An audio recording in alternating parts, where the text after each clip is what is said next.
ఇప్పుడు మనకి second one ఏమి ఇచ్చిండు అంటే find the probability of getting an vowel if the letter chosen from the word innovation అని ఇచ్చింది కదా.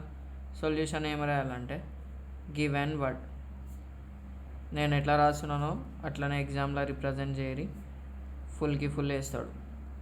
అంటే రైటింగ్ కొంచెం నీట్గా రాయరి. ఇన్నోవేషన్లు ఎన్ని వర్డ్స్ ఉన్నాయి? 1 2 3 4 5 6 7 8 9 10 10 కదా, 10 లెటర్స్ ఉన్నాయి.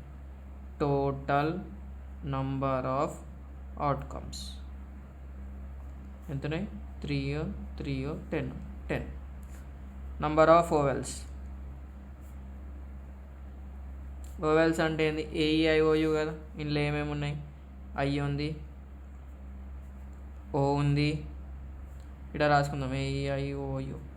ఐ ఉంది, ఈ ఎన్ కాదు, ఓ ఉంది, వి కాదు, ఏ ఉంది, టీ కాదు, ఐ ఉంది, మళ్ళీ ఏముంది? ఓ ఉంది. టోటల్ ఎన్ని ఉన్నాయి? 1 2 3 4 5.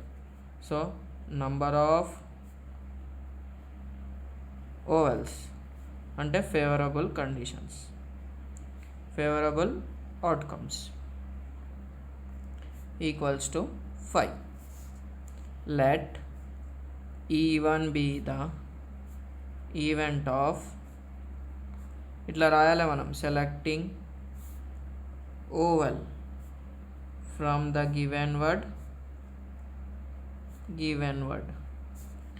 Probability of E1 is equals to number of favorable conditions by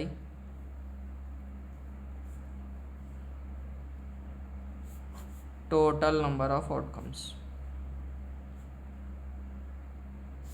ఏంటిదంటే P of E1 is equals to number of favorable conditions ఏముంది? ఇక్కడ 5 ఉంది, by 10 ఉంది. 5 1s 5 2s. So answer is 1/2.